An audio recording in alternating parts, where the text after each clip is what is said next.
We heard gunshots in the foyer in the dining room. We met Officer Fred. Mike was laughing at a lot of people.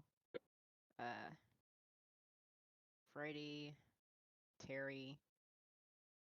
I leave through the private exit out of the meeting where T meets Terry because I'm getting out of there. There's some weird stuff going on and like gunshots and out. Real quick, that was the 2 sessions ago. That was the prior session. Oh no. Oh no. Have I not taken notes since then? Wait a second. Splendid. Oh, this is great. I'm disorganized. Yeah. Okay. That's why I was like, not me. Yes. We resumed the very last session just outside of the casino bar and grill. September 18th. We've had a session since then, right? Yep. Yeah. Golden Acres Golf Course info and details obtained from Tony. There you go. You're onto something. We're getting there. The entire front hall of the shop is blown open. The bay window surrounding the door is blown into the shop, and she has to enter from the alley. Morgana calls the police to report the break-in and wanders to her childhood home using like magical abilities, right? Let's not forget the part where she rats Terry out. Right. Oop. Yeah, no.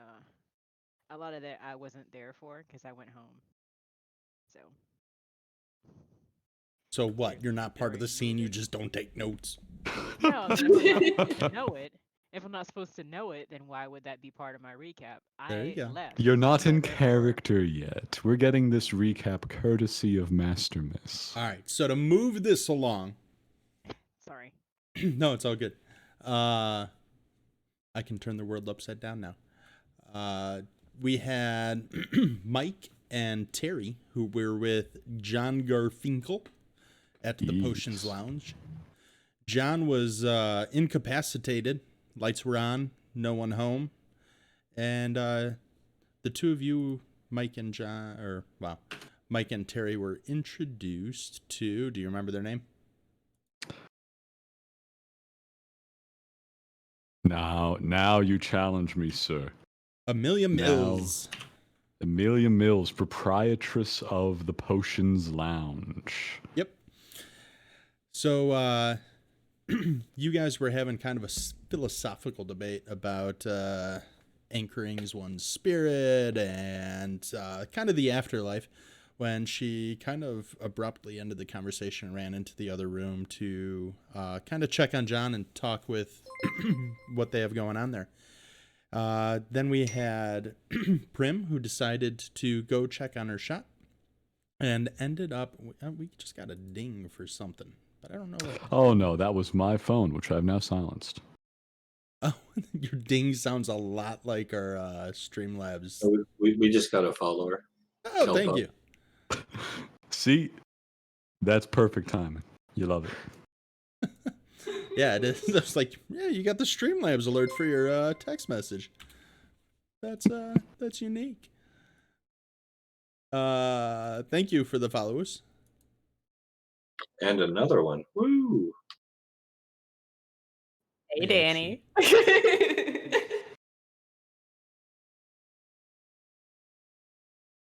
All right, I'm going to jump into chat during the break. Anyways, for the recap, keep things moving.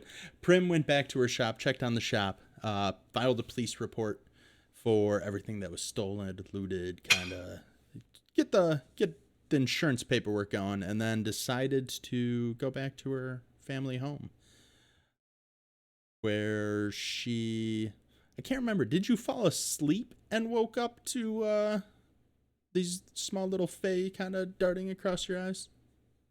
I fell asleep and woke up because there was a light that I could perceive through my closed eyelids, basically, and I opened my eyes to a single 2-inch tall pixie wearing overalls and holding an old school moonshine jug underneath his arm. Yeah, couldn't have said it better myself. And then Master, You were home alone. That sound about right? Yeah, where I'm at my best. Yes. So we are going to start tonight out at Masters. You're at your condo, right? Yeah, one of my outposts over here. I thought you were at your actual home, though. Nah, I mean, I wouldn't count this as a real house. It's more like a home away from home. Like it's warm, it's cozy, but it's not like lived in either. What do you mean by not lived in? Like It's everything's almost as if I fake? haven't. It's almost as if I haven't been here in a while, and like I planned for that.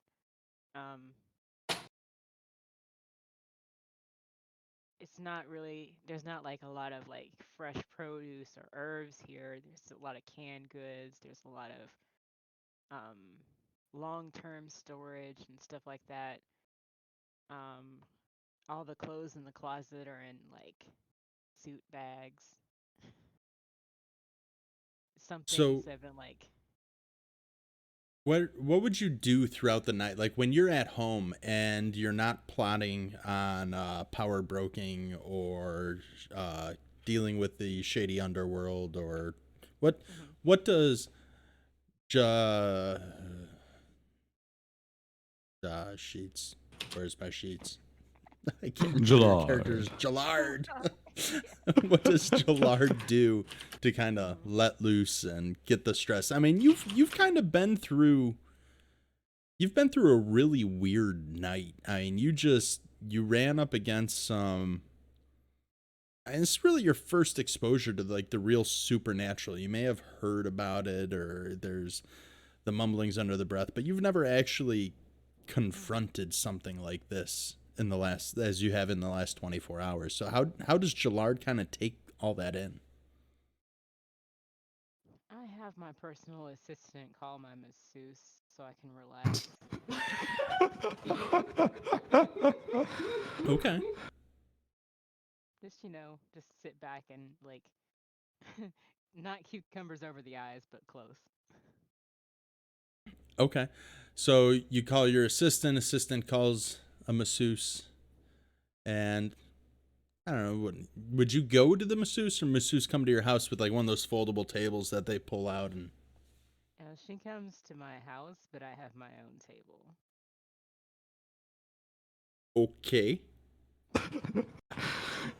Master Miss, is it weird that I sometimes think you're doing a bit? Am I? I can't tell. You're Neither can I. I just think I- that a foldable table would be inherently less stable than one that's built for that, that's designed for that, and made of cherry wood, like designed to be a massage table. Like it's actually sturdy. I have one. They're pretty damn stable. Unless you're weighing like 400 pounds out here, they're going to be pretty rigid. And it's standard practice for masseuses to bring that with them, just because you never know what a client has at their house. Mm, But okay. you are extra rich, so you probably do just have a fixed massage table. Yeah, it's kind of an obsession. so you're you're at home, you're waiting for your masseuse to show up, and how does someone get to your condo? Is it, I imagine there's like a doorman and stuff, but is it like your other one where there's an elevator that gets to it, or is there like a hallway, like a more a traditional like high rise type? It's a high rise, but everything's on one level, so probably a walkway like you're talking about, no elevator. Okay. So you hear at the door. I look over to my assistant like, "You gonna get that?" And continue to sip my wine. This is not my Assistant job. the assistant makes their way back from the door and hands you an envelope. Hmm. All right. I rip open the side of it and open it up to see what's in it. Inside of it, you find a note that has an address and a tuffet of black fur. Oh, Ugh, oh no. what is this? What? Ugh. Does it have anything on it, or is it just kind of fur? It's not a handful, but it's just, imagine if you were to like just shave off a bit of an animal's coat. It's only like a couple of inches long, kind of like from a short-haired animal of some sort. And so if it's from a short-haired animal, what's keeping it together in a clump? Is there a patch of skin also attached No, to it, no, or it's is just, it it's just kind loose of hair that was inside of an envelope, like tied with like a small twine or rubber band. Let's go oh, with the rubber what? band. What? It's Ugh, black. this is gross. I'd throw it at my assistant. Hey, what what kind of screening process do you do to my mail where people can just send me hair? What is Oh, this? I'm sorry, Your ma'am. You asked me to get the door. mustache It that was you at the it shaved was at off the door. last There was week? no one there. Don't There was give just me at this. the door. Ugh, I gotta do everything myself, honestly. I throw the envelope at him. This is I'll ridiculous. clean it up. I'm sorry, ma'am. Sir, sir, sir. Ma'am, You wow. you get I'm to so nervous. re-loop through this particular thing every time. Mm-hmm. Mm-hmm. This is not intentional, but I'm enjoying it. So they run off and they come back with a small dustpan and a broom, dust it up, Mm-hmm. clean up the floor. All right. I just shake my head and go back to my wine. I don't. If it's just the address and just the hair, no. What kind of Okay. weirdo? And I sit there, kind of like just randomly saying stuff like, "What kind of weirdo sends you hair in a rubber It was Mike. So fur issue? What? Who in the world would actually do that? It's addressed to me, right? It's got my name on it. there's no right. It's not addressed to anyone. It was just left at your door from what your assistant was saying. That's sus. That's very It is. sus. Kind of like Why a would ransom anyone note. send you It's black? not. It's fur. It's not. A ransom note would be like a part of somebody's body, like their tail or something, or like part of their fingernail with blood in it, for instance. That would be a ransom note. You know, you don't send me fur as a ransom note because that's completely harmless. You're gonna I send like to somebody think that body Gillard part. understands, but is just like not impressed with their precision and like No, adherence to the ransom etiquette. Wait a second. July doesn't actually know that Freddy's a werecat. no. Why would I think that? It's a do it yourself fur coat kit. What? Why would I think? Why would I think that that the cat is him? Why would I possibly think Out that? of all the strange You things wouldn't. that are happening, if you only had someone you could go to talk to ask for input on why someone would send you black hair. This is just Like Mike, you could talk to Mike. Mike I would have be no a great idea. person for you to talk to. this is just stupidity. It's just some idiot sending me fur with a rubber band. You know, I don't have to act on that, do I? Do I have to hire security to screen my mail now I am too? so Yeah. sorry, Shewn. You're gonna die. More chunks out of the bottom line for idiots. All right, so now we're going to bounce over to Mike and Terry. You're Yes, back. I knew you could get it. You're back at the Potions Lounge. You hear some Yes. commotion coming from the kitchen. You're still in the like little office in the back area of the bar. Hmm. You hear a lot of like the cabinets and things kind of being shuffled around, things clanging against the floor, as if someone's like searching through the kitchen for something. Hmm. Man, whatever poltergeist is in there, kudos, good work. Keep at it. Bang, bang. That's nice. That's classic. Terry, you hearing this? I'm hearing that, Mike. I somehow doubt they've got another ghost floating around. I feel like we would have seen him on the way in. Well, You know, I'm worried. I wonder if that's John. I love you, Terry, but you generally tend to miss the other ghosts a lot. Oh, but I know you'd have told me. Well, I mean, if they're attractive, I'll tell you, or if they're scary, I'll tell you, or that's it. That's all I got. If they're Those are the only attractive or answers. scary. I want to leave them to their thing, but I'm a little worried that might be John. We should probably go look. I'll go look. Why don't you stay here? I'll go look. Go check it out. You let me know. All right. I'm gonna just kind of drift through the wall and peek through. You notice that Amelia is actually holding some type of bowl that has smoke rising out of it.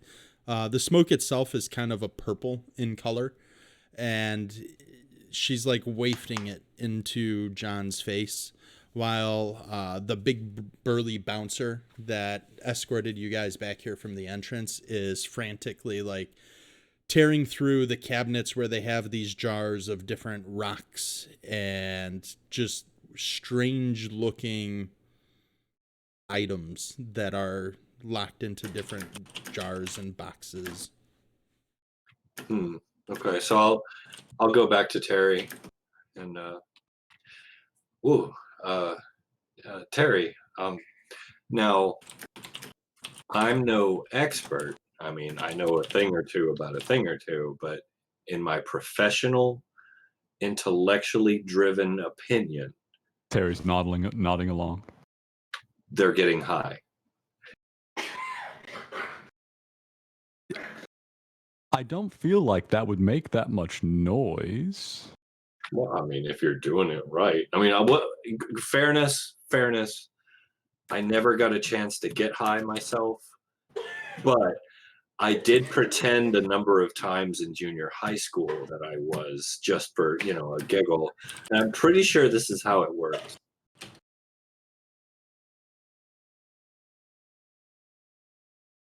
Should I check on that? Probably not. I mean, Well, if you're going to go in there, business. if you're going to go in there and catch a buzz with them, can I drive?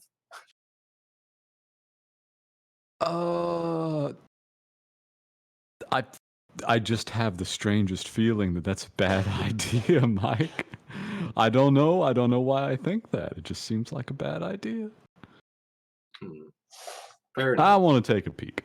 So Terry gets up and he goes to peek through, steps across the hallway if he must, and peeks through the door.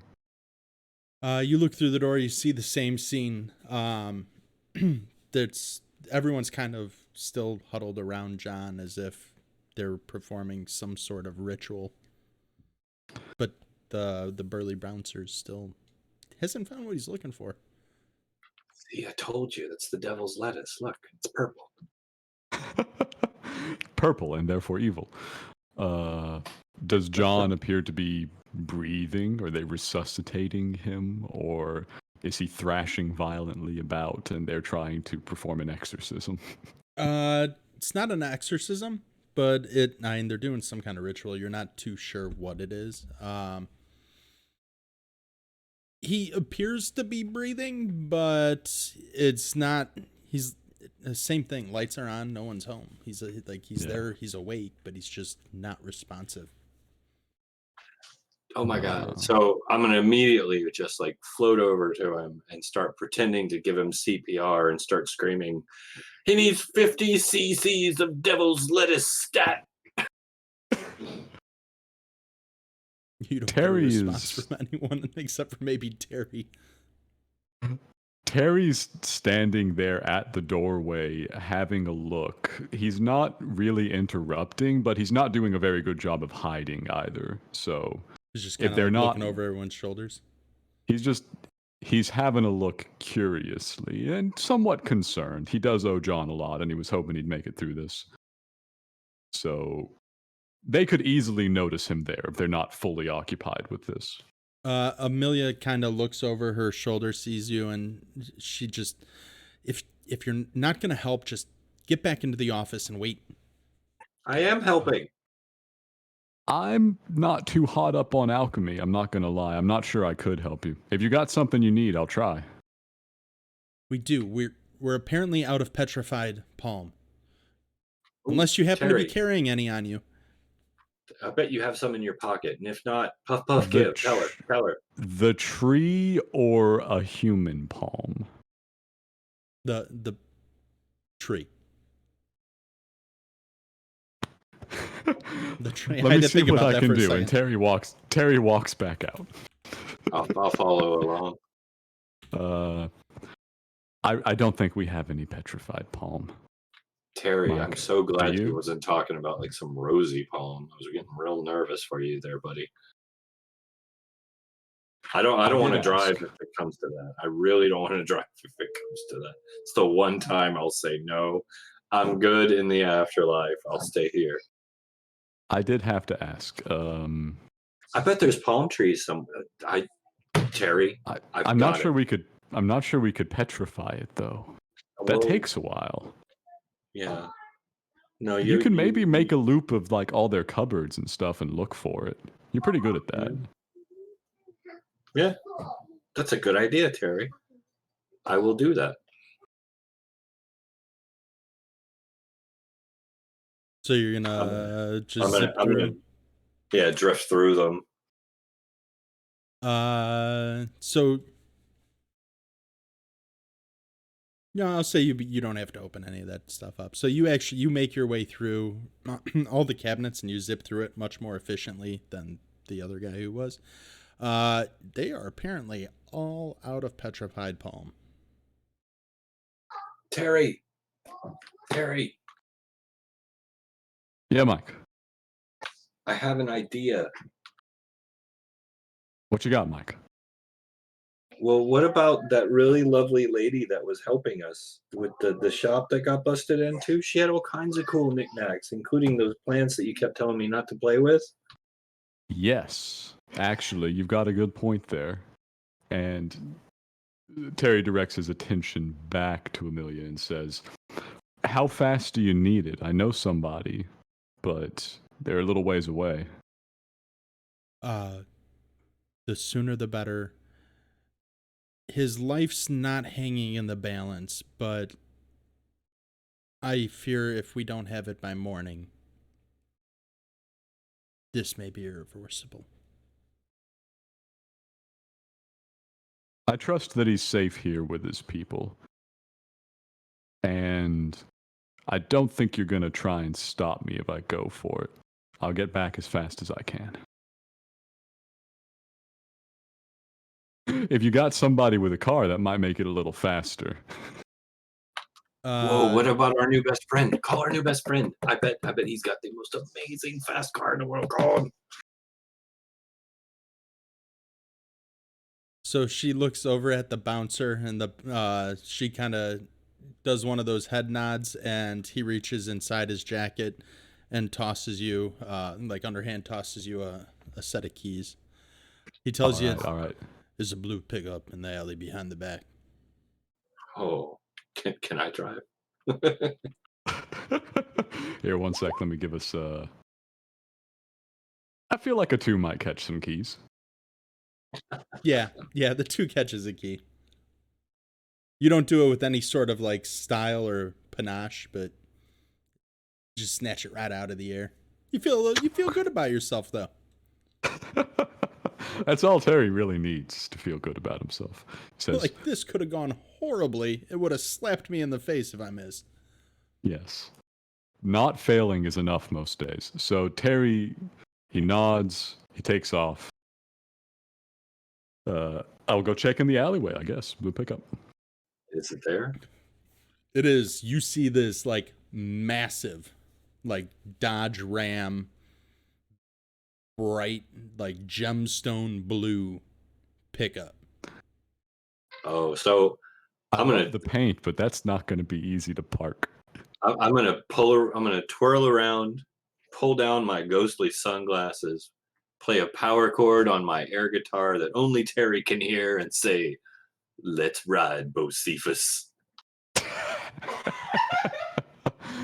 Terry climbs up and he says, "Now, Mike, I hope you don't mind if I handle this one. I'm gonna drive for this one. You have even less practice than I do, but you can set the radio." I'm on it. And to the best of Terry's ability, I feel like he's passably familiar with the layout of New Orleans, having been walking the streets here and working for a while. He can probably make his way to Morgana's shop. I'm curious, does Terry have a driver's license? Does Terry have a driver's license? Right. Yes. Like, does he know Is how Terry's to drive? driver's license expired? Maybe. But Terry can, in fact, drive. Terry is Okay. broke, but, from his previous city, which we don't talk about much, where he ran a cult, which we don't talk about much, he did have access to a car and had to get around. Terry doesn't talk about much. All right, so yeah, you make your way through New Orleans. Please hold. I just want to check something. Okay, so you you successfully pull up. You navigate. No one stops you. You don't run over anyone or hit anything, or you clip a curb. But you not stroll up. You pull up in front of Morgana's shop. You notice the same kind of layout where the windows are blown out and there's police tape in front of the shop where the sidewalk is just cracked from where the earth had shot up and blocked off to defend the front of the shop. All that's kind of like receded into just big chunks of rock and dirt that's scattered across the floor. That's kind of been cleaned up, but it's still kind of a hazard zone. Lights are not on. Lights are not on. I look at the tape and I park a little ways away from the shop. I don't like pull up in front of a destroyed shop with police tape and just drop the blue pickup there. Hey, out of character question. Mm-hmm. Did we replenish anything between last session and this one?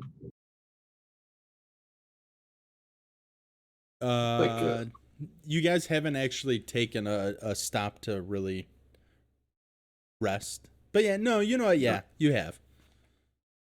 You guys haven't had like a long rest or anything like that, even though that's not in this game. But you had a chance to kind of decompress slightly.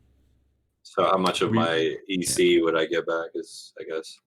You'd get one. Your stress and everything comes back, and the other stats go down by 1. Like you renew 1. Okay.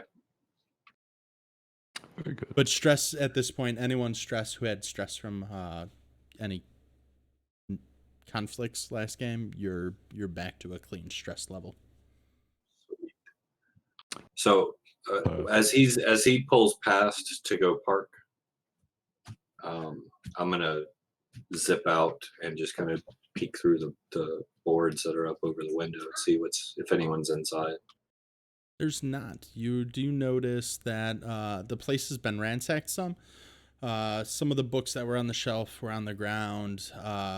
The kind of knickknacks have kind of been picked over.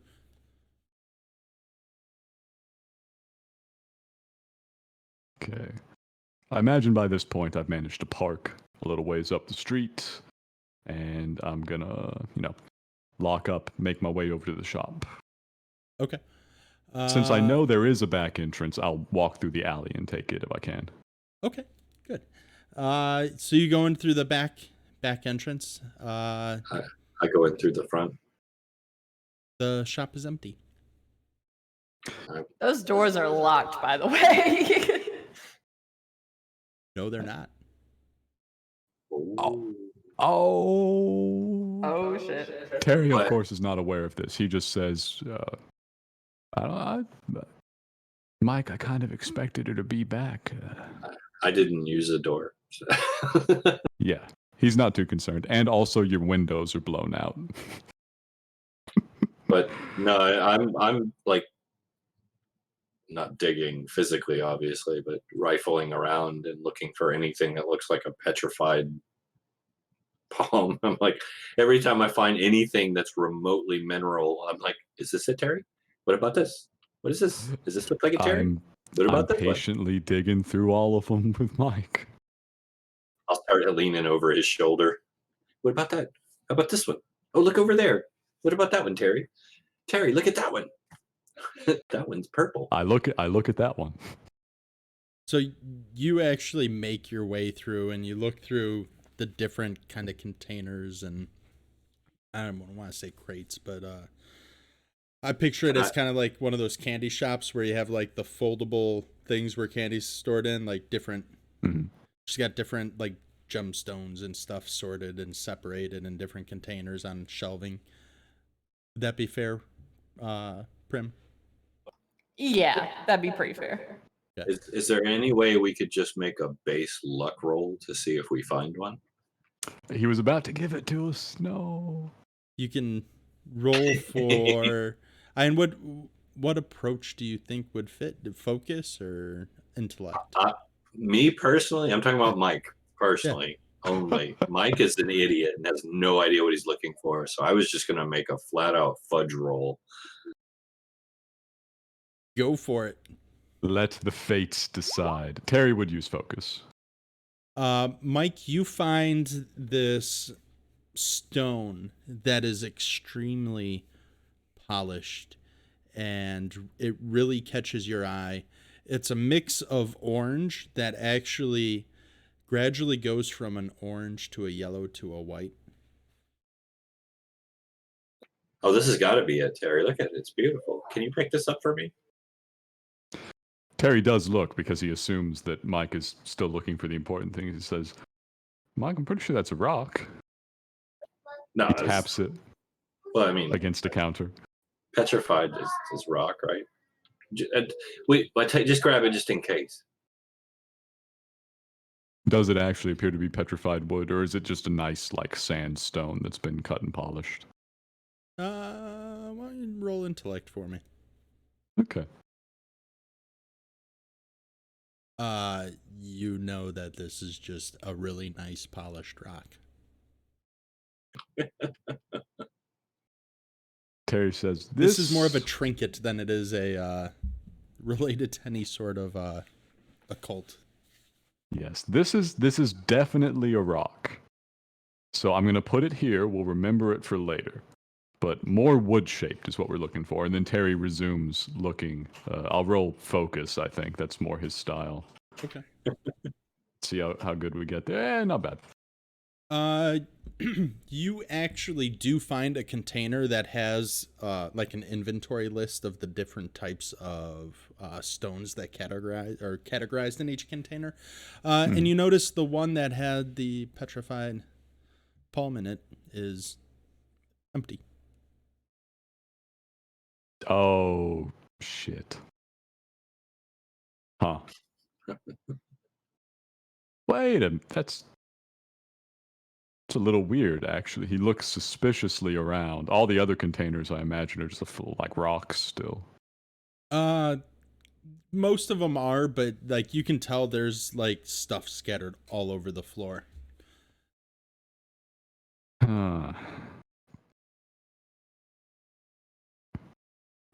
All right, we're going to find out. He starts digging around with some of them that have fallen to the floor, seeing if anybody happens to have dropped it while looting this incredibly important occult material. I want you both to. I mean, I assume that Mike's helping. Always. I want you to both roll me an intellect to see if you can distinguish between the different types of rock that are on the ground. All right, here we go. Especially We're it's gonna dark. try. There's really no lights on. Yeah. Jacob, you find one that you think might be, but you're like you don't have much experience with geology. It just you think that this looks like it could be petrified wood. This looks more like wood, but there's a lot of wood in the world. He Giggity. does tuck it away in the pocket. So Yeah, I really think we need Morgana for this. do you have her phone number? Yes. God. Yeah, I do have her number, but I don't know if I have the phone anymore because that was John Garfinkel's phone. Well, isn't there a phone here in the shop? That's a good question. Is there a phone in your shop, Morgana? I would say there might be like a wall phone or something in the hallway behind the shop. Okay. So, Terry, as you and Mike are kind of going through and looking for a phone, you kind of notice across the street is an Escalade with blacked out windows. And it just catches your eye for some reason. Both of us. Has it stopped?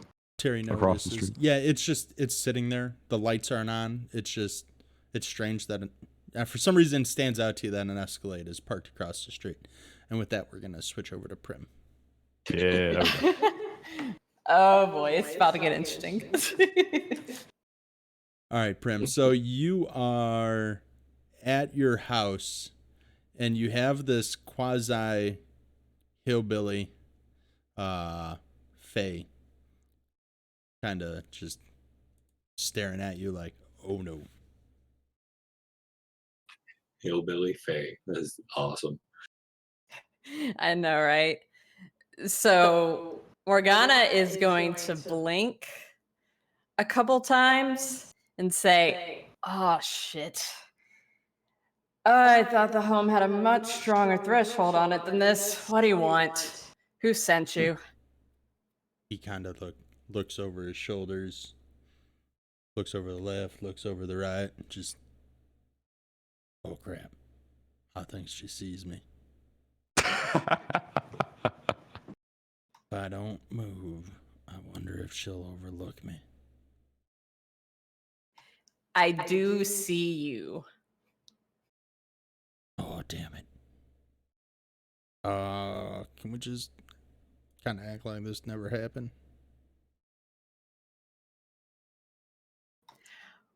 What do you want for that? And I'm just kind of wandering through. Wandering through. Oh, really? I will keep your secret if you tell me why exactly you're here. I was told to keep an eye on the place. Well, that's fine. I appreciate the extra help. This is my home after all. I know. See, I don't know.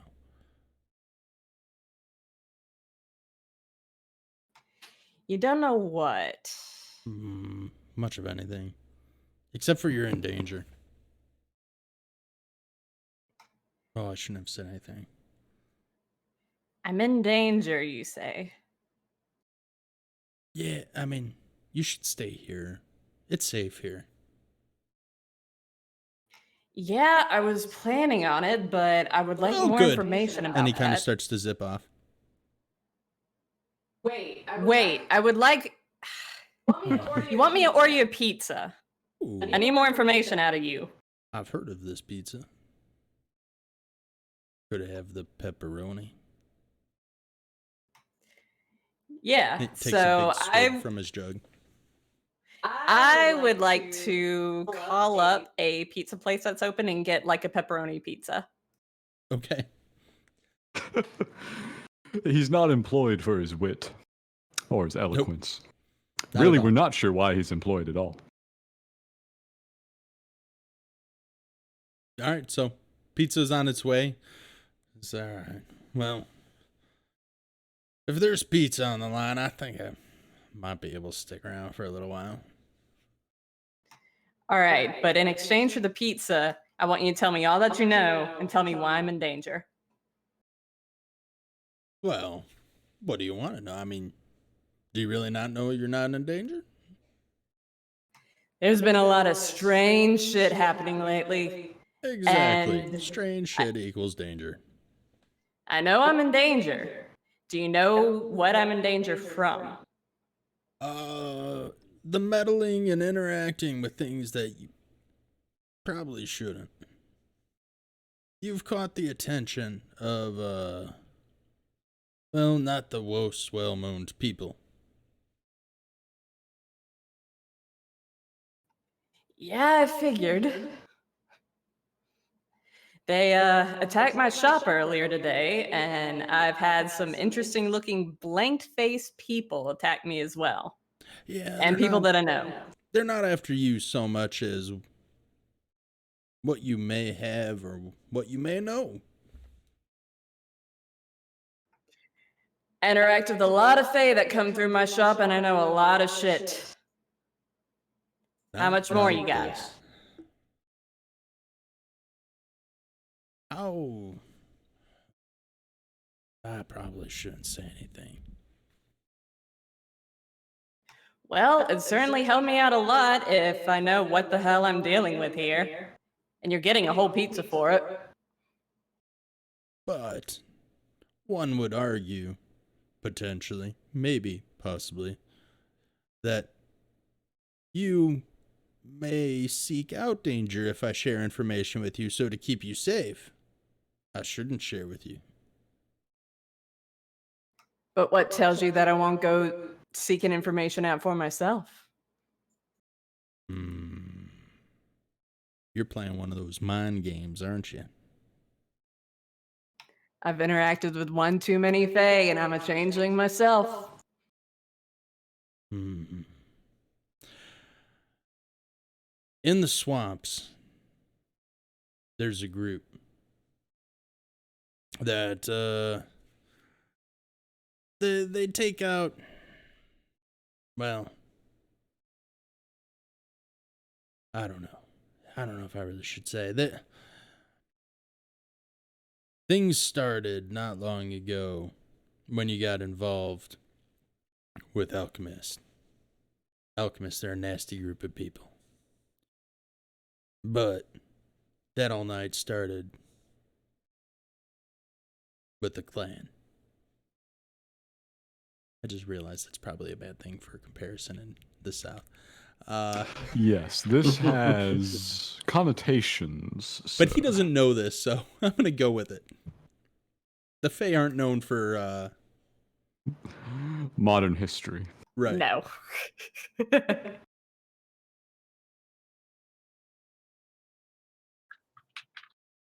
So he sticks it with, it started with the clan.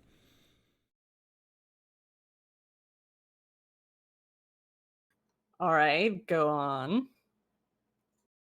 Well, I told you. Who's the clan? But, hold on. You tell me you interact with Fae and you don't know about the clan? The clan in the swamp? I know a lot, I don't know everything. Well, the clan is a group of low-life thugs made up of, well, bloodthirsty ghouls. So that's what I'm dealing with here. Maybe. I didn't say anything. You said there's pepperoni, right? I ordered a pepperoni pizza. It's probably ghouls.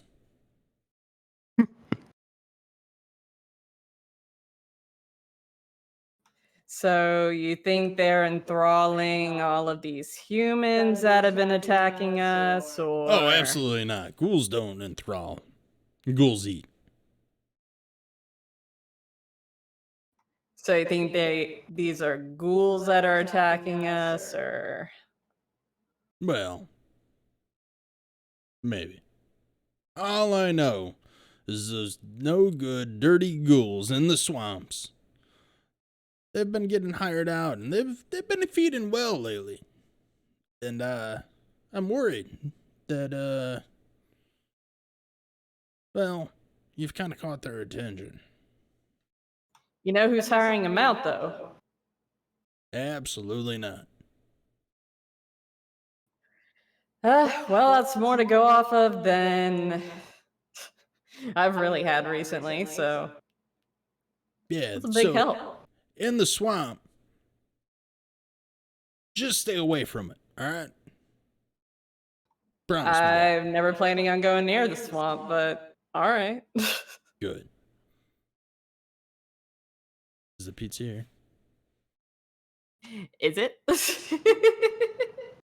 Yeah, at this point, the pizza's arrived. All right. So I will go to the door, pay the doorman, and I open up that box of pizza for my new Fae friend and say, "For your help. I appreciate it, and I appreciate you looking after the house too." So as you open up the pizza, not only does he dive in, but you actually notice out of like, I imagine you have some old plants and stuff in the house. Oh yeah, absolutely. A couple of like, you see the leaves start to shake, and a couple of other fae shoot out of the plants in the house. Like they've just been kind of stalking around the house for a while. And while one of them's like diving and tearing into the pizza, he's like, "You didn't tell her about the alchemist, did you?" Tell who about the alchemists? The one you were talking to looks over at the first, is like, "You big dummy." And he looks over at you, goes, is nothing to be concerned about. Just stay out of the swamps. You'll be fine. Stay out of the swamps, you'll be fine. All right. And alchemists, don't deal with them. They're bad too. Just stay here. You're safe here. Never leave the house. Listen, I got a shop to run in the daytime, so I will be leaving the house occasionally, but I've been planning on staying here in the nights versus the apartment over my shop because I feel a lot safer here. Why? It's a beautiful house. It's giant. It's well maintained. Why would you ever want to leave this place? Because I have to work and make money. You mortals and your money. You got pizza. Be happy. Well, that pizza's all for you, so dive in. And his focus shifts to the pizza and they tear into it. We're going to switch back to Terry and Mike. So, having spotted the Escalade, Terry's played this game before. He's familiar with how this one works. So he's got potentially a piece of petrified wood, at least. God knows if it's palm or not. He says, "Mike, I'm heading out the back. Check who's in the car." That one. That one? And Terry proceeds to make his way out the back door once more. All right, so I'm gonna go peek invisibly. Okay. So as you're crossing the street from the shop over towards the Escalade, just as you are about to approach it, you hear this groaning, creaking sound of like metal bending and snapping, and the car just flips over onto its side. Whoa.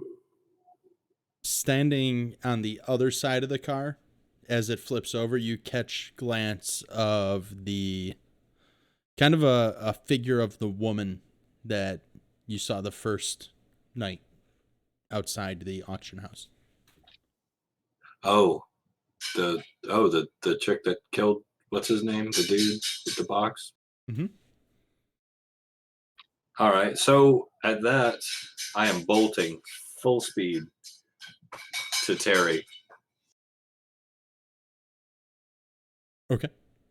And as soon as I get to him, it's Terry, we gotta go. We gotta go right now, out the back. Move, move, move. All right. Terry was already in motion. Now he's in motion faster. I'm watching his back, since I can go through things. Once again, the usual like flying backwards thing. Terry's plan was to exit the alleyway at the opposite side and loop back around the block to get back to that pickup truck, which he parked somewhat up the street. So as you approach the pickup truck, you are shocked to find the hood where the engine is has been smashed and caved in about, it now stands about half the height that it once did.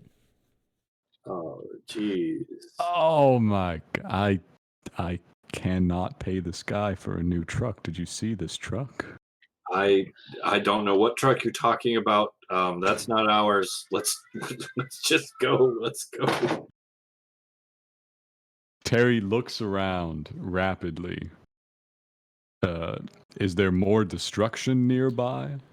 Nope, it's like your vehicle was targeted and so was the Escalade. Does he see, for example, the woman? Is there any sign? Has anybody crawled out of the Escalade? Nope. Terry, we don't have time. We gotta go. Run. It helps to know which direction to run in. Away from the shop. That's fair, actually. So, feel free to tell me what this 11 means, but Terry is going to start into motion up the road. Don't worry about the 11. I won't worry about the 11. So you start booking it on foot? Just a decent pace. Terry knows that attracting suspicion is usually bad news for him. Just like you're grogging? Yes. Granny jogging? Granny jogging. So Terry's plan is he's not going to break into a sprint unless he has something to sprint away from, but he's making a decent, pretty solid walk pace. Maybe mild jog. He's got a decent stride on him. I'm doing the 360. Roll guile for me, since you're trying to go quick but trying to blend in. Oh, this is gonna be so good. Oh my god, that's very unlikely.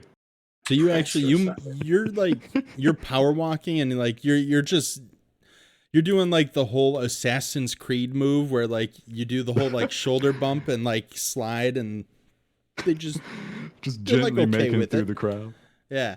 So you make your way through, but you get the sense that while you can't see them, someone's closing in on you. So Terry's plan was to find a reasonable hotel. And given that he's dressed maybe a little flamboyantly, but like a normal person, not a homeless person, he could easily walk into the lobby, pretend like he is there at that hotel, and use the lobby phone. So kind of do the whole, like, act like you belong here and no one will question you type move? Yes. All right. So you jolt inside of a building that you think looks like it might be a hotel or a set of condos. And you approach a doorman and he looks and he's like, "Oh, where you think you're going, buddy?" From his dress, is this a set of like apartments, condos, or is this a hotel? Because the hotel is about the only thing that'll really work. It doesn't. It's not a hotel. You're not familiar with there being any hotels in the close area, but it does look like it's more of like a residence where there's a front lobby. It's just, oh, my bad. I mistook the building for something else. My apologies. Quite frankly, I'm just looking to borrow a phone. I'm short my own phone and I just need to make a call. Is there any chance I could borrow a lobby phone here?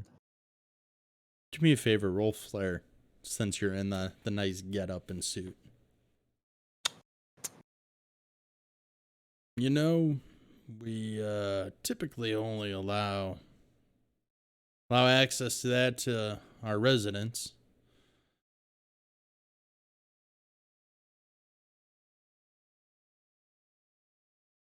Am I going to have to intervene?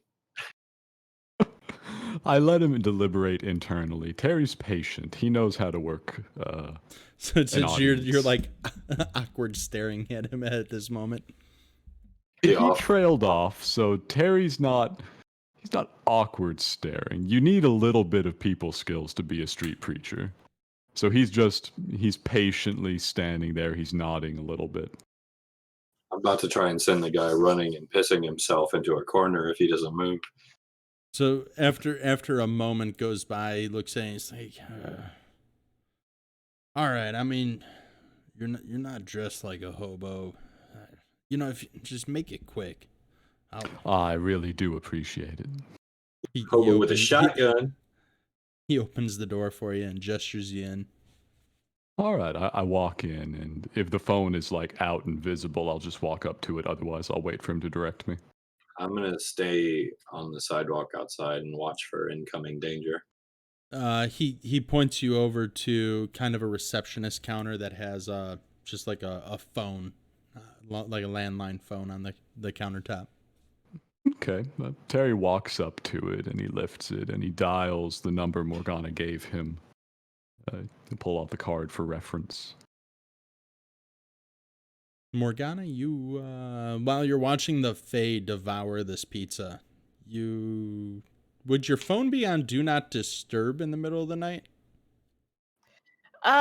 Morgana just keeps a couple of flip phones as burner phones just because she is a magical practitioner and whenever she's like mid magic, obviously she's going to be frying some tech out here. So she'll probably just have like a burner phone in her pocket that she will definitely keep on ring. Okay. So you from which in your pocket, you start hearing the chirping of one of the pay-as-you-go phones. All right, I pull it out and answered the phone. I was like, hello, this is Morgana. Hey, Morgana, it's Terry. Kid, what's up? Oh, nothing much. Well, I say nothing much. I came by your shop. John's having a hard time, and his people are trying to take care of him, but they're fresh out of petrified palm. And I was hoping you'd have some, but you weren't there. And I looked, and it seemed like your supply was basically gone. The place is still pretty rough. I was hoping maybe you could help, and also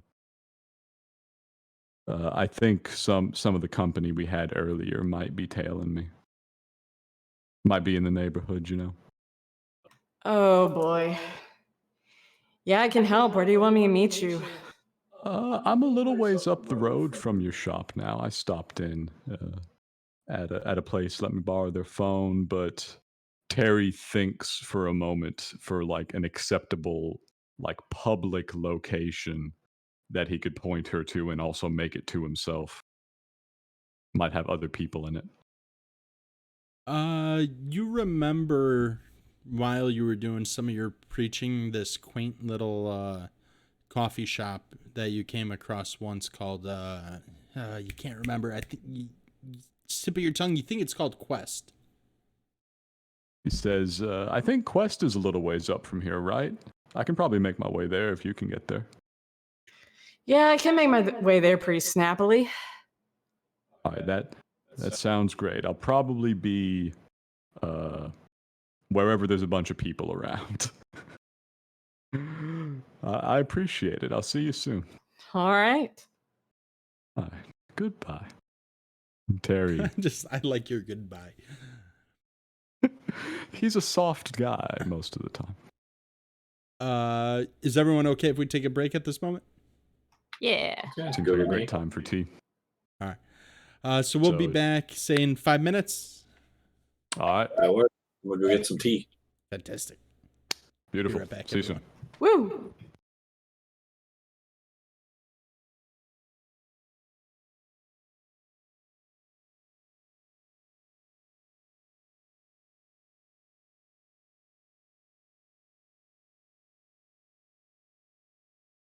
in and find out no one could hear us.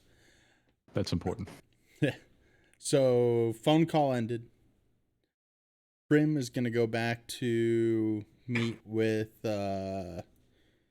Mike and Terry at Quest, and we're going to bounce to Gillard. It's now a couple hours later. Thick of the night. You've been drinking your wine. How are you handling everything? After one glass of wine, I switched to water since my masseuse is on her way. Masseuse has already showed up. Oh, good. Great. You're feeling relaxed, refreshed. I'm just like doing that thing where you cross your legs and rub your feet together when you're really relaxed and kind of content at your house. Don't know what that's like. I'm too fat to do that. You know how you can cross your ankles and your Nope. feet kind of naturally, the top part of your feet naturally kind of rub together? I'm trying this now and I do not. All right. That requires a certain amount of like leg maneuverability and like rotation. Like, I get where you're coming from though. It sounds enjoyable. Yeah, you don't like cross your entire legs twice. You take your you take literally like left ankle and put it over the right one, and then you kind of angle your feet. I think I know what you're talking about. I used to be able to do it before I got fat. Okay. So yeah, that's what I'm doing. Relaxing. I don't know. Sometimes it's just the simple things, you know? Okay. I'm just chilling, I'm trying to like completely forget whatever fur weirdness that was, because the weirdness of the day is just like stacking, you know. So, do you read a book? Do you go to bed? Do you watch TV? Or do you just sit there for the next 3 hours rubbing your heels together? I'll go to bed. Okay. You know, my eyes start to like drift shut and just So, my head nods a little bit. every time no, I'm not. you try to sleep, just as you're like on the cusp of falling asleep, you wake up and it's really gnawing at you that you took a job. You completed said job. And you have not received payment for the job yet. It's just like it's this unpaid debt that's kind of like gnawing at you.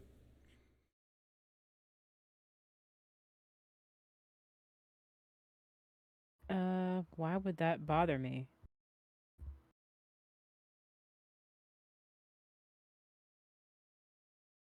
That someone that you completed a job and it's Yeah, I mean, one of your I told him he didn't have to pay me up front.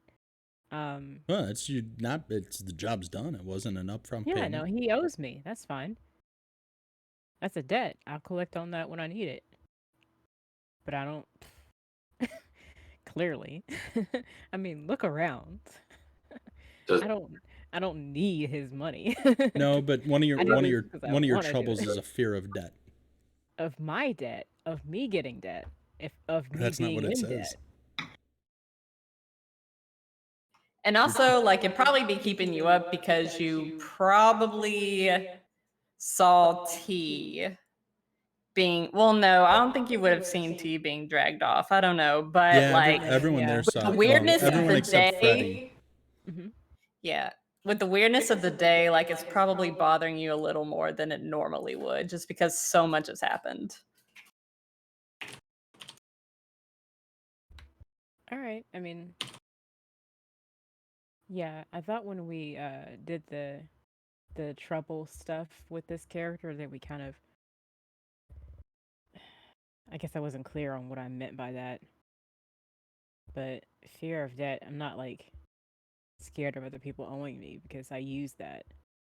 It's like my entire system of favors based on people owing me stuff. so I wouldn't be afraid of what I use. I don't think. Okay. And I also don't think it's congruent for somebody that's a one percenter to be worried about somebody else owing me money but not paying it. Because for some reason, I don't know how, it always works out, you know? Okay. All right, we're going to bounce back to Mr. and Mike then. Maybe it's the fur thing keeping me up. Who in their right mind would put a rubber band around hair? Like they trimmed a paintbrush and sent it to me. Like, what in the world?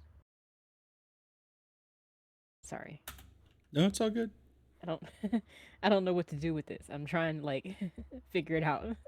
Why would you send someone a cat hair and a dress? Like cat hair, pet hair. Is it a paintbrush that they cut up? What kind of arts and crafts? It's a lock of Mike's hair. What kind of arts and crafts are going on here? I can't I got a massage so I could relax.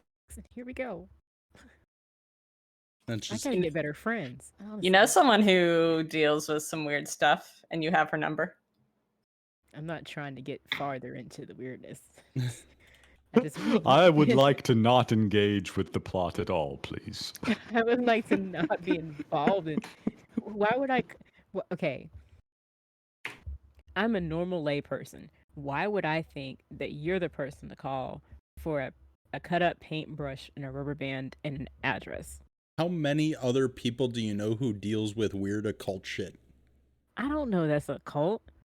Was there like an upside down pentagram or something on the back of the paper, or is there like a watermark?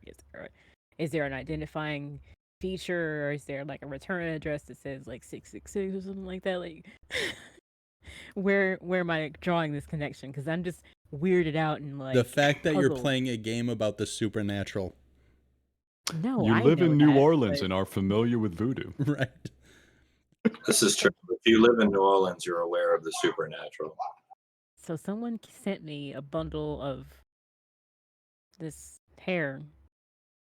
Which, apart from being a classic of, ransom, we have somebody, is also a fairly standard occurrence in voodoo and what's the a proper lot of- name for like the charms? Is that hoodoo? I forget. There's yeah. It's voodoo. Okay. Plus, I guarantee within a probably 2% margin of error that everyone in New Orleans knows that you do not give hair to people.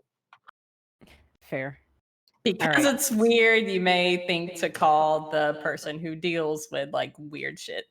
Maybe because I'm so normal and standard and wealthy, I don't really get out of my bubble of my own head much. But once it sits there for a minute and I start trying to fall asleep, I realize where I am. And I'm like, oh, you know what? It's weird that they would send me that. Why would they send me that? Okay, either it's a ransom and I don't have a cat. I don't have any pets. Or it's a message. What? You don't send hair to people. What? Oh no. I put my hand to my head as I realize what I have to do. Just got away from that weirdness, and here we go. So here we go. What? Pinch the bridge of my nose and pull out my cell phone. I'm like literally shaking my head as I try to look up the number. Did not want to do this again, but here we go. And I call Prim, Morgana, because that's her name, not Prim. I call Morgana.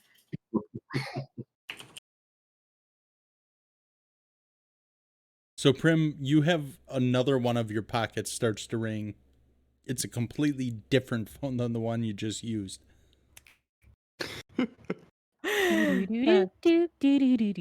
I pull out the phone and I answer it. Hello, it's Morgana. Okay. Yeah, this is Gillard. Oh, hey, Gillard. What's up? I didn't expect you to call. Me neither. Somebody sent me hair Hair? as a mm, as a something. I don't know. It's in an envelope. It's in a rubber band. And there's an address with it. I don't. So it was just the hair and then a letter with an address on it? Very suspect. Yes. What did the hair look like? It's just like black hair. Like somebody took a paintbrush and cut it. Black hair, and it was human hair or Maybe caddish. caddish? Oh, shit. Oh, shit.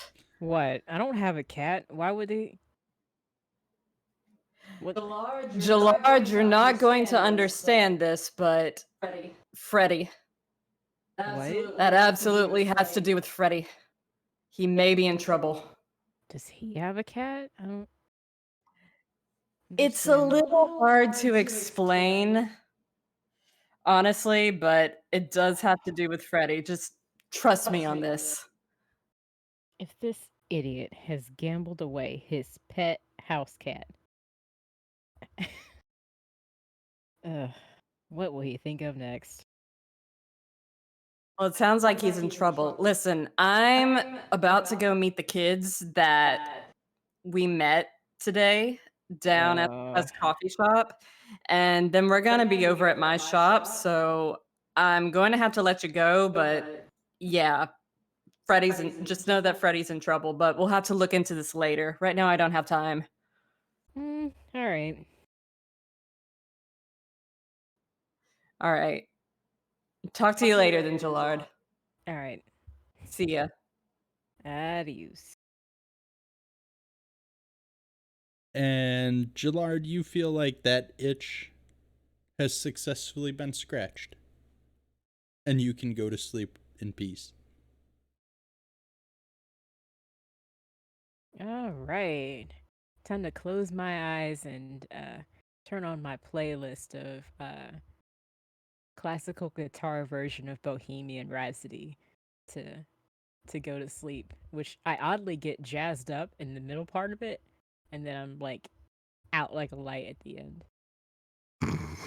That actually sounds like a really good take on that song. Yeah, actually. I will also recommend, I think it's the Trans-Siberian Orchestra's cover of Rock You Like a Hurricane. Oh shit, that sounds incredible. Good. There's a guitar version of Lateralis, if I'm saying that right. Never actually said the name of the song out loud before. That's really killer too. That's correct. With the guitar, with the guitarist like doing the percussion part of it by thumping on the side of the guitar with his thumb as he plays. It's just killer. That sounds fun. Oh. Oh my goodness. All right, so we're gonna jump back to Mike and Terry and Prim. Or we're gonna go to Mike and Terry first. You guys get to Quest first.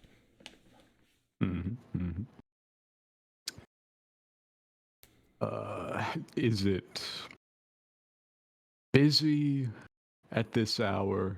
It'll never quite be empty, but how many people are floating around Quest? Quest, you actually notice there's only a couple of tables that have people at them. It's people who might have been actually out drinking with some friends and decided to get some coffee to kind of sober up before they may have to go and start working the next morning. So it's not packed, but there's a few people there. They seem to be regulars. All right, that is good enough for Terry. That's a little bit of cover from like the most blatant attempts on his life in the world. This is going to be a fun thing. Let's see how we can figure this out. Does Terry have $3 for a cup of coffee? Roll a straight fate for me. Not bad. Let me scroll down. You rolled a 2? Yeah, he does. You there's gonna be on anything that's a positive. You have money.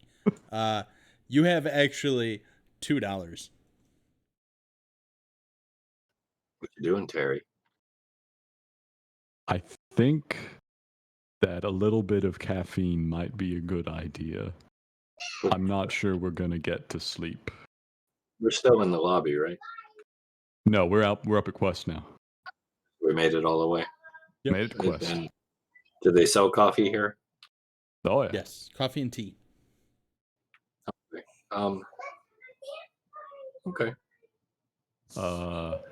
I check the menu to see what amount of coffee can be squeezed under the $2 limit. Terry. One sec, Mike. I'm reading. You could get like a cup of like plain black. Just, Americano. not even that. Just drip brew coffee. You can't afford the water that's used in Americano. That's like That's tap extra. water. You have to use the espresso maker. Hey, Terry. Yeah, Mike? I don't mean to alarm you or worry you in any way, but I'm going to go, wink, wink, investigate the kitchen. I'll be back. You have fun, Mike. Terry is simultaneously used to this and kind of wearing down. He needs that coffee, and he'll order one at the first convenience.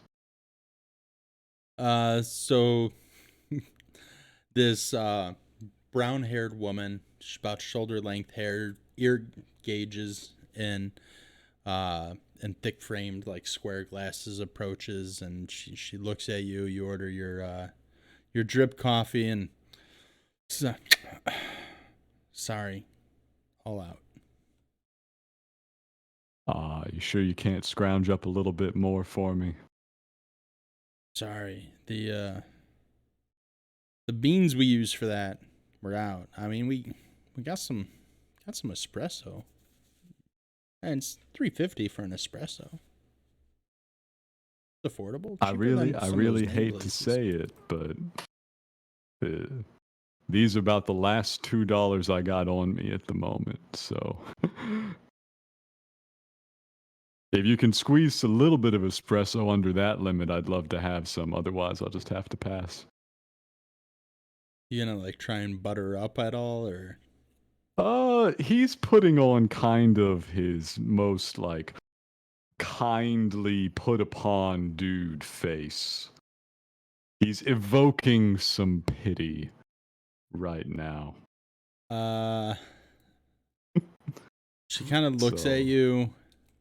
She looks you up and down, kind of takes the measure of you, and she's like, well,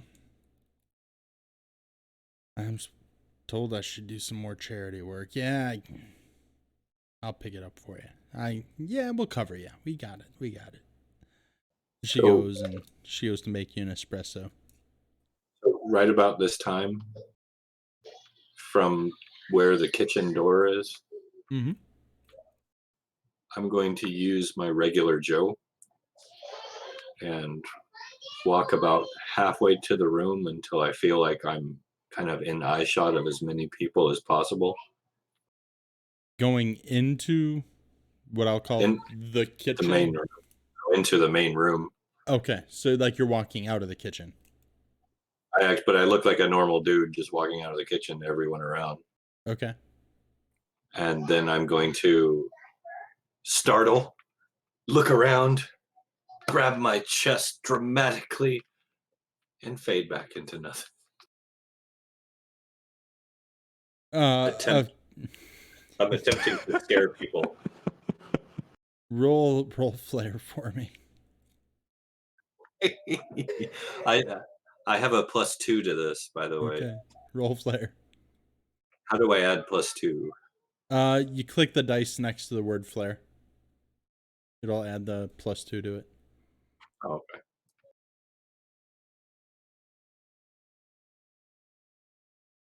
Did you mean that was your plus on your flare, or that you have Oh, a no. +2 to scaring people?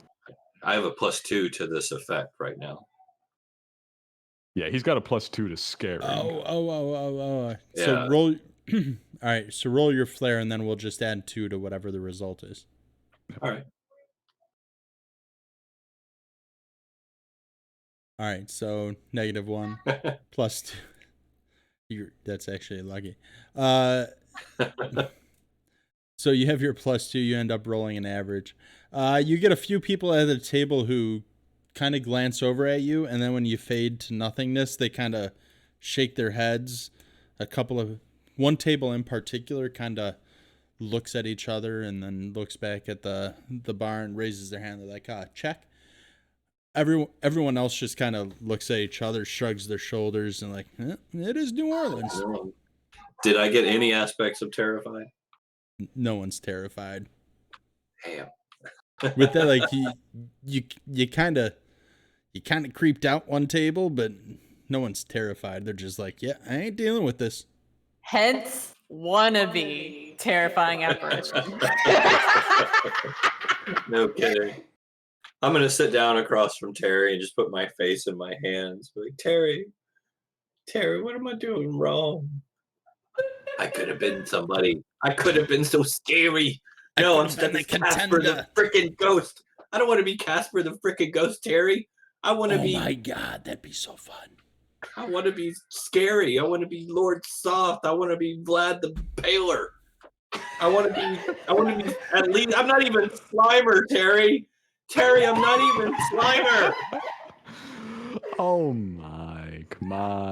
Terry actually glances back in the direction of the shop to make sure that his waitress isn't walking back with coffee as he says this. Is she? She's just kind of stopped at everything that's going on. She's kind of doing a double take, but then she proceeds to bring coffee to the table. Terry thanks her profusely. Can we go to an Amish community? I bet I'd be great in an Amish community. No, I'm stuck here with all these schlubs. Look at you see this guy over here. Look at him. Look at him. He shook his head. I am a dead man standing in front of him. He shook his head and said, "Oh well, back to my Americano." What the hell? Church, Mike, I think they're just a tough crowd. I have to say, the photo you posted in Discord has made my night. You're welcome. I encourage anyone out there to join our Discord because some of the pictures I get posted in there are priceless. They are. Oh man, that's a strong one. But sorry. Yeah, Terry's just saying, listen, Mike, it's okay. They're a tough crowd. There's a lot of ghosts around here. But I'm still an individual, Terry. I'm my own person.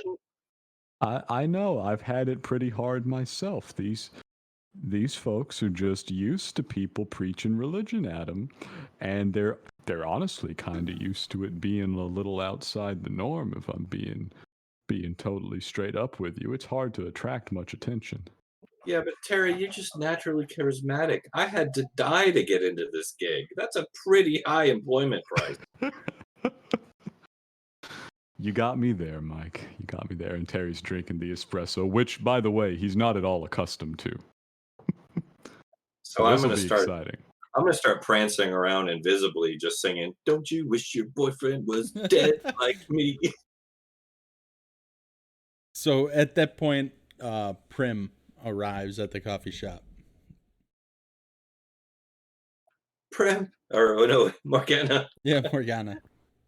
So I look around. I notice Terry just kind of give him like a quiet smile and like just hold my hand up like a subtle wave, and I just walk over and sit across from him. as you're doing that, I'm running up to you with arms outstretched, and then you pass through me, and I suddenly look sad. Mike says hello. Oh, I'll tell Mike I said hi back, even though I can't see or hear him right now. Don't worry, he can hear you. I can. I'm glad you came. I'm glad you came. It's a bit of a mess, but first things first. A very lovely waitress set me up with this espresso free of charge. I got about $2 to leave her. Yeah, I'll chip in with the tip. And So the waitress kind of comes back to the table, and she looks back at from Terry to you, and she looks at you, and she goes, "Another one." I'm just here meeting him. I don't need any coffee. and she can probably see a small pile of bills on the table. And Terry says, thank you so much. Fortunately, my good friend here is a little better set up in business than I am at the moment. I really do appreciate it. God love you, dear. Never trust a handsome man in a suit. She walks away. She talking about me? Carrie, she's talking about me. We left her the money and a small tip. She should be maybe not that disappointed. Yeah, the tip should be on the table. Terry, I'm gonna go get her number. I'll be right back. Okay, Mike, that's okay. And then back to Morgana. Terry's focusing again. Might start to get a little jittery over the coming minutes. He says, we're on a little bit of a time crunch, although I'm not sure exactly how much. John's people said that, they are trying to reverse whatever was done to him, and they needed petrified palm. And I went by, I tried to find it. Somebody's been rifling around in your store. I guess that makes sense. It's the front's busted open. Yeah, I was there earlier and I had a police report filed. I locked away most of what was valuable up in my apartment upstairs before I went back to my childhood home. Oh, okay. Maybe you moved it then. I saw you had like a bin for petrified wood. It was completely empty. That may have been one of the... Yeah, I didn't touch much of what was rifled through. I just, I really just moved everything that was valuable up into my apartment that hadn't been taken yet, that's out for sale in the middle of the shop. I should have some extra stock up in my apartment. Nice. I actually found, it's laying on the ground. This isn't really what I do. I'm a man of God. I'm not an alchemist. But, I don't know, is this it by chance? And he pulls out of his pocket. He actually accidentally pulls out the rock that Mike was interested in, the one that's got the nice sandstone colors. He goes, no, not that one. Not that one. Grabbed that one by accident. This one. That's a piece of candy corn.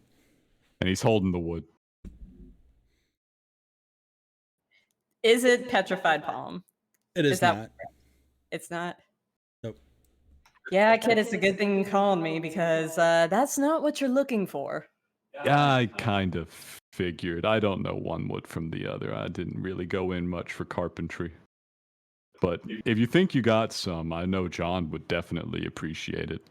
Whatever they did to him, it's not really worn off. He's still not quite, walking and talking yet. Oh, God. Yeah, we've been dealing with some really heavy shit. On that subject, I borrowed a guy's truck to get here, and I parked it out front of your shop, and while I was in your shop, somebody flipped one truck and then smashed the front in on the one I borrowed. Oh, God. And, Goddess, damn it. Yeah, it's... People don't really do that, honestly. It's not a thing people do. Yeah, no, I figured. And I had some informants tell me that whoever's behind all this. And I sort of like look around and I lower my voice a bit and I say, they're hiring ghouls from the swamp. Terry As a leans muscle. in conspiratorially and he says, I don't know what a ghoul is. Mike leans out from behind the bar and goes, "Did you say they're hiring girls?" There's a lot I need to teach you, kid, about the supernatural. But I have a familiarity with a fairly narrow range of it. Sadly, God's protection of me doesn't really extend to borrowed property. Are they still So, leaned in, like whispering to each other? I think so, yeah. yeah. Oh.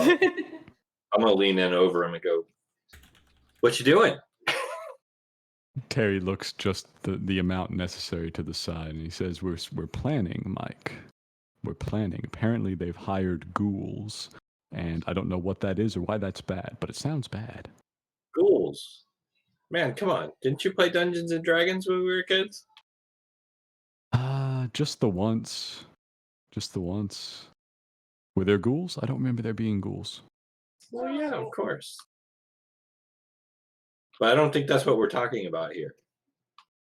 Probably not. I hope not. Is that what we're talking about here? He looks back to Morgana. Ghouls and what thing you did once? Never mind. Don't worry about it. Still, they thought they needed this poem by morning time to have a chance. So, ghouls, no ghouls, God will see us through our time of trial. But we gotta move. Yeah, this is some deep shit. Let's go back to the shop. I agree. Let's do the deep shop thing. Yeah. All right. So, in motion. All right. So everyone's working their way back to the shop. And We're working our way back downtown. Walking fast. downtown where the shop is? Never mind. Is that a song? It's a, Yes.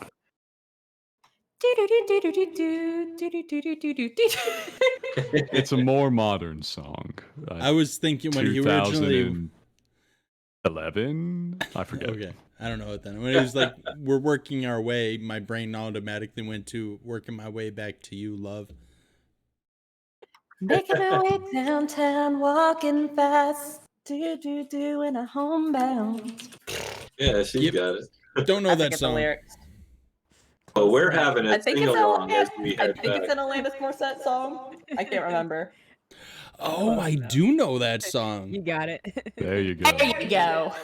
I do know that song. You just get that run that's stuck in your head now. Yep. Yeah, Good for you. we It's an are Avril having Lavigne song? Yikes.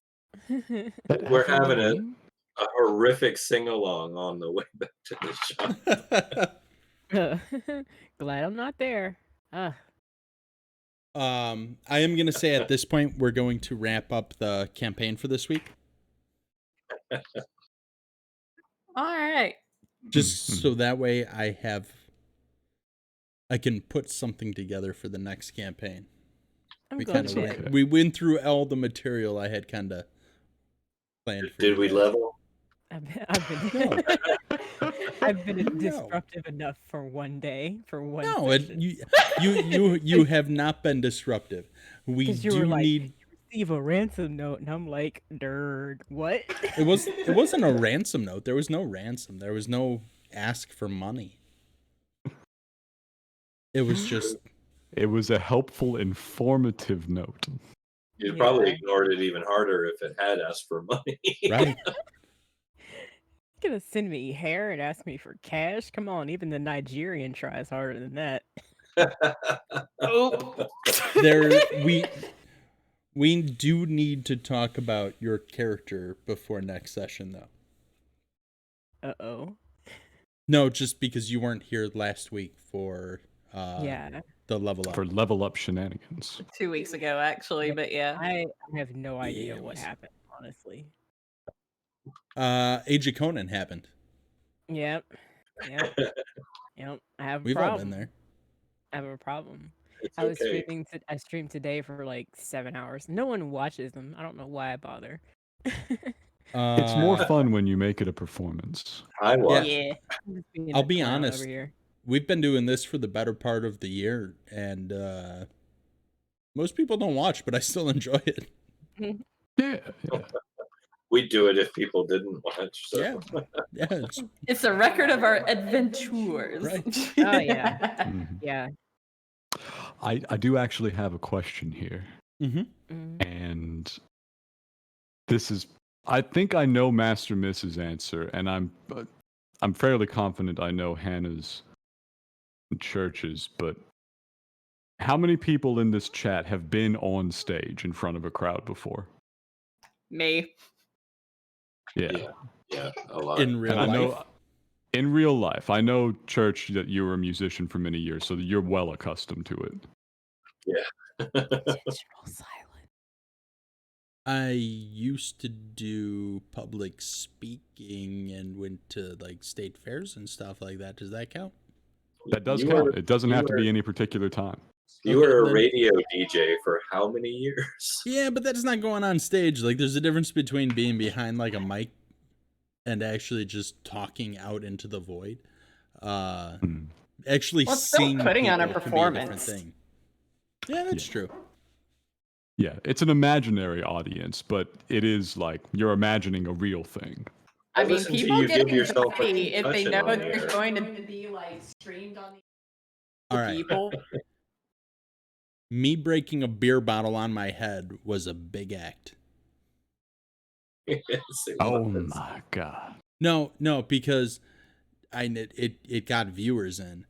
But It wasn't as big as our routine in the Matrix Online, where we were dancing naked in a church and interviewing a pro golfer, asking him how he kept his balls how, he clean. how he washes his balls. Yeah. Yeah. Yeah. That's a classic. Yeah. Yeah. No, that was we had a good time on D&D and Matrix Online. We Father Milliken. There was Father Milliken with we used to have a morning radio show that we called The Awakened Dragon. Hmm. And Father Milliken was a reoccurring guest on the show. And then let's see, what else did we do?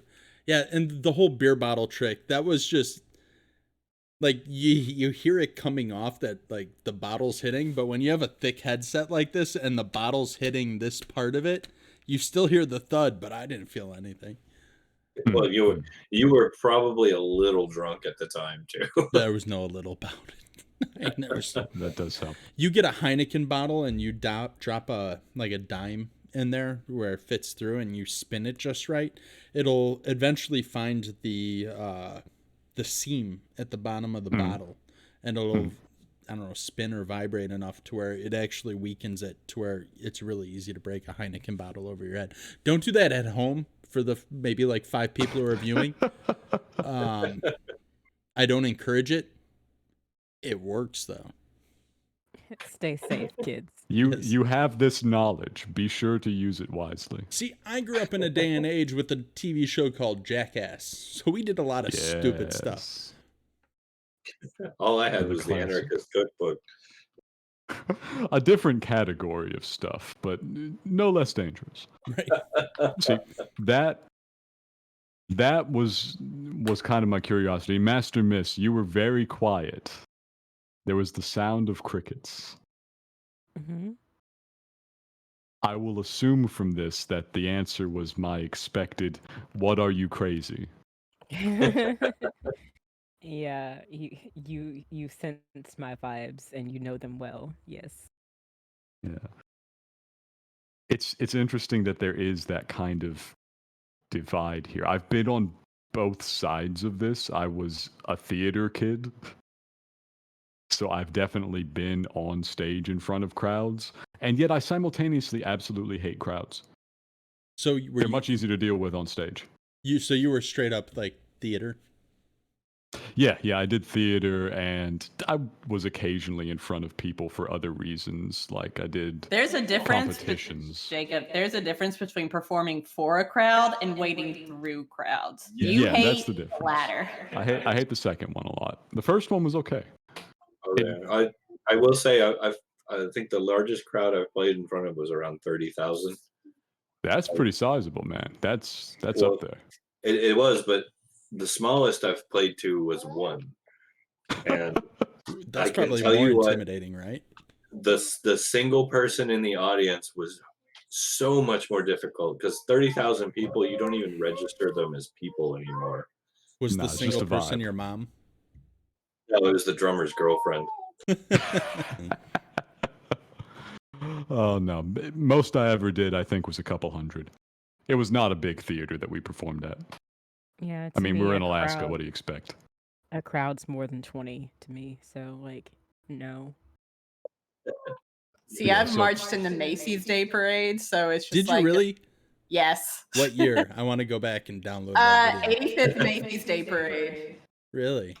Yeah, so Thanksgiving 2011. All right. Well, how'd you land that? Azalea Trail Maids. What is the Azalea Trail Maids? All right, get ready for some mobile shit right here. So the Azalea Trail Maids are a group of high school seniors in Mobile, Alabama, who are the official ambassadors to the city.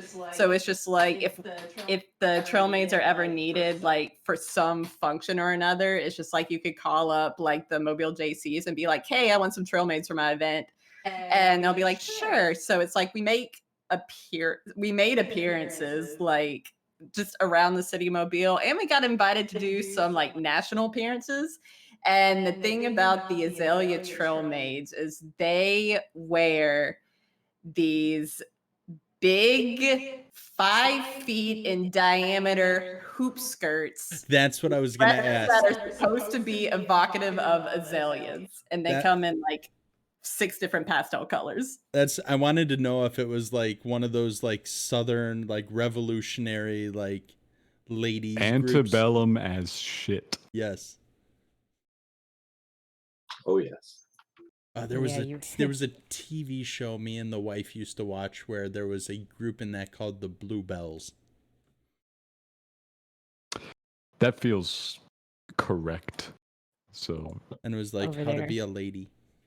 You over there being all extroverted and marching in parades and stuff, and here I am like. Well, I'm my introverted as house. shit. no, that's why I brought this up, because a lot of people who are otherwise, you might think of them as introverts, they enjoy the sort of, activities that we do. Love a performance. Performing is very different from socializing. Oh yeah. I will say though, speaking of, when is Jem gonna come check out the stream? Jim? Yeah, I don't know Jim. who you're talking about. Jem Butcher? A very specific gym. Wow. All right. I thought you said Uh, Gem, not Jim. I think we've got some really good tips for him going forward with his series. No, I honestly, if you have not read Peace Talks or Battlegrounds yet, you have to. I'm Peace getting Talks? there. My Yeah. vacation's coming. Good. So Peace Talks, I was a little disappointed with because I felt like it left me. I felt like it was an unfinished story. But then after It's too making the short. way through Battlegrounds, it was a book for a setup of what's to come. And there are moments in Battlegrounds about halfway through the book, like I was driving and there were some parts of the book where I had to like kind of like pull off onto the curve because I was listening to the audiobook and I was just like, wow. Wow. All right. What I'm glad just to know it's happened? been a while coming. Yeah. But I think these characters need to make an appearance in his next novel.